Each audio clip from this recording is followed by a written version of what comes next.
Hey guys, it's Melissa here from melissaoatman.com. Welcome to another episode of Awaken Your Inner Awesomeness, the weekly podcast devoted to all things spirituality and self-improvement. Today I want to talk to you about the fear of making change. Now, we all have to make change in our life. It's just a part of everyday living. Everyone experiences the fear of change from time to time. It's when you let it become a habit and you become stuck in your life and you never make change and you avoid things because you're afraid of what the change might bring, that's when it becomes a problem. And even if it's not a big problem for you, it's just something that sometimes affects you. Today I'm going to talk about what fear of change is, how it's keeping you stuck, and what are some tools you can use to help you get unstuck. Before we get started with today's episode, I want to remind you that my new book, Beautiful Mourning, is now available on Amazon, Barnes & Noble, and Apple Books. It is a guide to life after loss. I wrote the book about my journey of losing my mom 2 years ago to pancreatic cancer, and if you've been listening to my podcast all along, you've heard some of that journey. But I also take the 5 stages of grief, and actually now they are considered 7 stages of grief, and I talk about each of those stages. And I give you tools and tips for working through each stage of grief so that you can get unstuck and move forward in life and experience grief with a little more grace. So if you are stuck grieving for someone or you've ever lost someone important, pick up a copy of Beautiful Mourning, A Guide to Life After Loss. It's again available on Barnes & Noble, Amazon, and Apple Books. Okay, let's get back to the topic at hand, the fear of change. The fear of change is also called metathesiophobia. It's a phobia that causes people to avoid changing their circumstances because they are very afraid of the unknown. Sometimes it's associated with the fear of moving forward, which is also known as tropophobia. This fear can be very challenging because it can inhibit you from pursuing your goals or from making any real positive changes in your life. You know, we know that a little fear is normal because our brains are hardwired to fear the unknown. And at one time, that kept us safe. A long time ago, when people were, if we think back to the cave people time, if you approached an animal you didn't know, you could end up being their dinner. Or if something happened that was unknown, it might lead to a failure of crops and then lead to starvation. There were so many unknowns. And our brains are just hardwired to go to the bad because it kept us safe. I always go to the same story, but when my son was a little boy, he was crawling still. He wasn't even walking. So he was less than a year old, I guess. And he was crawling toward a light socket. And my mother-in-law at the time was watching him, and she smacked his hand away instinctively and then looked at me and said, "I'm sorry, I didn't mean to do that." And I said, "Oh no, you had to teach him not to touch that. I would rather him get a smack on the hand than be zapped and get electrocuted." So when we try to venture off and do things when we're younger, when we're learning and trying to find our way in the world, we often get told, "No, you can't do that." Or in the case of my son, your hand gets smacked because people are trying to keep us safe. We didn't know what would happen if we stuck our finger in that light socket. And what would happen is you would have been killed. So that fear is actually a healthy thing because it keeps you from doing things that might harm you. When, however, the fear becomes excessive and it is also accompanied by anxiety and strong anxiety, then it becomes a much deeper problem. If you feel like fears are holding you back in life, don't worry, you're not alone. That affects a lot of people. But also, there are tools and things that you can use that can help you to release some of that fear. So again, don't feel bad about having this fear because you're hardwired to. You really are. And depending on how you were raised and things that happened to you growing up, I always attribute this to a lack of control. If you had a lack of control over your life when you were younger, to me, that often shows up as an adult in a failure to be able to make decisions and a failure to be able to move forward or change your situations, because there is this underlying belief somewhere that you don't have control over things. So why bother choosing? Why make a choice if you don't even have control anyway? Whatever's going to happen to you is going to happen. So making a decision is not going to change things one way or the other. I believe that's a deep subconscious belief that some people adopt. And if you had a really chaotic childhood and again had a lot of lack of control, I think that that's one of the ways it shows up when you're an adult. It's common for you to be scared of the unknown, but a phobia is when something presents itself with extreme symptoms, and they may manifest physically, emotionally, or mentally, and they disrupt your life. So how do you recognize if your fear of change is strong enough that it's a phobia and it's disrupting your life? Here are some of the signs. You might feel stuck or unhappy in your current situation, but you avoid creating positive change. You stay in failing relationships even when you want to leave. You don't bother trying to work for an ideal career. You just stay in a job that you don't like. You have extreme anxiety over what might happen in your future. You have an inability to accept life changes that are within or outside of your control. You refuse to stray away from everyday routines because you're uncertain what will happen if you don't. You reject invitations to events, to celebrations, family or friends' homes. You frequently feel nauseous or have indigestion when you think about change. You experience heart palpitations when you think about change. You find yourself shaking, sweating, or trembling at the thought of a life change. The fear of change can also be related to a fear of failure, a fear of success, a fear of loss, of self-doubt, or upsetting others. When your fear of change becomes destructive, when does that happen? There's constructive fear and there's destructive fear. The constructive fear is when the fear keeps you safe. And that may be not going with a stranger because you don't know them and you're not getting good vibes. That's constructive because you may walk home with a serial killer. You never know. That's one way our body keeps us safe. It becomes destructive when it's left unmanaged, and it may include depression, anxiety. You may feel isolated. You have avoidance issues. It causes extra stress. And the thing is, the avoidance is what ends up causing more stress. You may use substances in order to numb yourself. You may stay in unhealthy environments or toxic relationships. You may even have suicidal ideation. And if you are having suicidal thoughts, again, you're not alone. Please contact someone and get some help.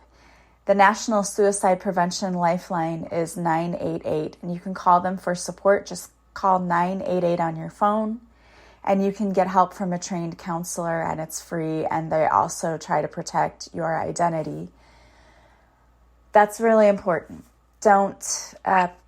If you're having those kinds of thoughts, don't just brush it off and say, oh, it'll pass. You need to get help with that. So what are some ways you can cope with the fear of change? Because I've just gone through what it can cause in your life. And it can be everything from making a simple decision on, do I call a repairman for this? That's me this week because my air conditioner went out. To, do I change and go for a different job because I hate where I am? Or do I go back to school and work on the degree I've always wanted to get but never got? Do I try to start dating again? Do I get out of this bad relationship? There's so many things. It can be small to large decisions. If you're not doing anything or you keep delaying it or avoiding it, you end up making your life so much more stressful. Fear is a terrible thing and it keeps you paralyzed. But staying in bad relationships and bad jobs and all of those things makes you miserable. So even if you're afraid of the unknown is probably much better than where you are right now. That doesn't help you in the current situation, though, of making changes. So how can you lessen the severity of this fear of change? How can you cope with it? One of the ways is journaling. Journaling, I love this. It's always a great way to really look at what's happening within you. What is controlling you? What are the thoughts? What's the programming that's just controlling you? And sometimes, and I was talking to someone about this recently, sometimes we don't even know, and it's so deeply rooted in our subconscious that we're not even sure where it comes from. In those types of situations, meditating or getting a hypnotherapy session is a great idea because we can bypass the conscious mind and go deep into your subconscious where whatever is plaguing you might be sitting, it might be lying, and you had no idea. It doesn't even just come from this lifetime. It can come from multiple lifetimes. We carry those things with us. That's why it's so important to really get to the root of it. What's causing that? So journaling is a way that you can do that. You can journal without judging yourself, asking yourself, why do I find it so hard to make this decision? What is holding me back? What do I think is going to happen if I make this decision? What's the worst possible thing that could happen? Because oftentimes when we start asking ourselves those questions, what we begin to realize is that our thoughts run away with themselves and our thoughts become super irrational. And our thoughts take over, and then we've built this entire scenario in our heads that really isn't happening. And it's not that you're crazy, it's just, again, our brains are hardwired for this, and we're used to it. And we've had so much practice, and we've been doing it for so long. We're wonderful at it. We are so good at it. We psych ourselves out because we've already created this entire scenario in our head that if I do this, this is going to happen. Like this, for example, would be a thought that I would have. So my air conditioner isn't working. I need to have someone come in and fix it. Well, what if they say I need a whole new air conditioner, and then that's a lot of money, and then I'm out that money, and then something happens and my house is destroyed, and then I have this air conditioner I'm still paying off, but now I don't have a house. But do you see how irrational that became very quickly? And maybe I'm alone in being that irrational sometimes, but your brain takes it and runs with it, and then all of a sudden you're creating the worst scenarios ever, which are probably not going to happen. So it's time to sit with those thoughts and ask yourself, is this rational? Why am I so afraid? What will happen if I do this? What would happen if I picked choice A? What would happen if I picked choice B? And what happens when I do nothing? Really sit with those decisions. And again, meditation is also a really helpful tool because you can find guided meditations that help you, even just meditating in general. It stops the running of your thoughts. Getting grounded and being centered is one of the things that helps you to move forward and to be able to make decisions and to not be so in your head all the time anyway. You need to get back into your heart center and back into your body and out of your head so much. Meditation's a great way to do that. Plus they have guided meditations and there are different ones. You could look at meditation for fear, getting rid of fear, a meditation for moving forward, whatever it is you need. Another great thing is to create a vision board. I love these because it helps you to focus on your goals. If you weren't so afraid to change jobs, where could you be in 5 years? You may be with a better job, one that you love, that you go to every day, making more money, and then now you have this dream home and this everything follows from it, right? Just from being happy. Create a vision board that allows you to imagine the new possibilities, imagining those things. And in the way that imagining bad things could happen and all of the worst case scenarios, if you focused on the good things that could happen, you attract that in. So instead of attracting all of this negativity, because it's what you're focusing on, look at your vision board and imagine the new possibilities for your life. What can it look like on the other side of change? It doesn't have to look like gloom and doom. It can totally look like an amazing thing. And one of the things that I really love, I was listening again to someone on TikTok, and they said, what if instead of trying to say, like, I'm a millionaire, because we, to manifest, have to believe that we're capable of achieving this. And for most of us, that's really not a realistic belief for us. What if instead of saying something like that, you said to yourself, thank you, universe, for showing me that this situation, and you name the situation, is already solved. Thank you for showing me that the situation is already taken care of. It's already solved. Because then you're opening yourself up to the possibility of the universe showing you how good it can get. Thank you for showing me how good it can get. Thank you for guiding me to the best possible things. When you start trusting yourself and the universe, it gets easier. And imagining all of those beautiful and wonderful things helps you to manifest it into your life and into your reality. Vision boards also help to keep you focused on this is what I want and this is what I need to do in order to get that. It's okay to talk to people too, to discuss your fears. Some people might have a similar fear. Maybe they can help you to understand, alleviate the shame, or relieve some of your anxiety. Another tip is to set mini goals.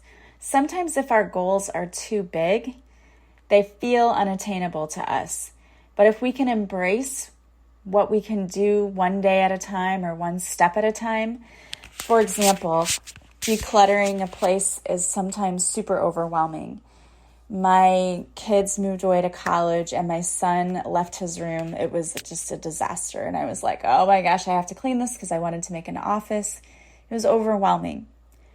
But I just went in and took one corner at a time. Okay, I'm going to do this corner, then that corner, then this. Just did what I can each day. If you can break it down into bite-sized steps so that it's manageable, you don't have to eat the whole elephant all in one bite, right? We can just nibble here and there. In other words, chew off what you can handle. Take little steps, like I'm going to clean out this drawer. And if it's a big closet, for example, I'm going to clean off one shelf today. And then tomorrow I'm going to clean off the second shelf. If it's too big or lofty, it becomes overwhelming for us. And then we feel like it's unattainable. It's totally doable. You just have to take it one step at a time. Another thing is to avoid not making changes because that leads to a buildup of stress. It can also lead to harmful situations or circumstances. The fear of the unknown can provoke more anxiety than it's worth in the end. So you may be stressing yourself out way more than you need to be simply by not moving or making a decision. Instead of looking at what could happen in a negative light, reframe it. What could happen in a positive light? What are the world of possibilities that are open to me if I make positive changes? Also, another thing is to notice your history. Okay, when you've made changes before in the past and they were positive, what happened? Because we know that's happened to us. We have proof of it. For example, the unknown to me was leaving a toxic relationship, and I thought I didn't know how I was going to make money. I didn't know how I was going to take care of my kids. I did it anyway, and it was the best decision. It was scary at first. In the end, I was much better off. I found a better job, a career change, and one that I loved. I was able to take care of my kids. Everything worked out okay. The fear will cause you just to avoid things. You cannot do that. That stresses you out even more and it becomes a vicious cycle. If fear of change becomes so severe that it's diagnosed as a specific phobia, or maybe it isn't diagnosed, you just think that it is, it's okay to seek help. Therapy is a good way to get some help.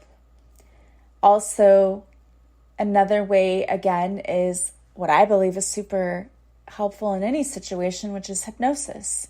Sometimes that fear is so overwhelming and powerful, and yet you don't know where it's coming from.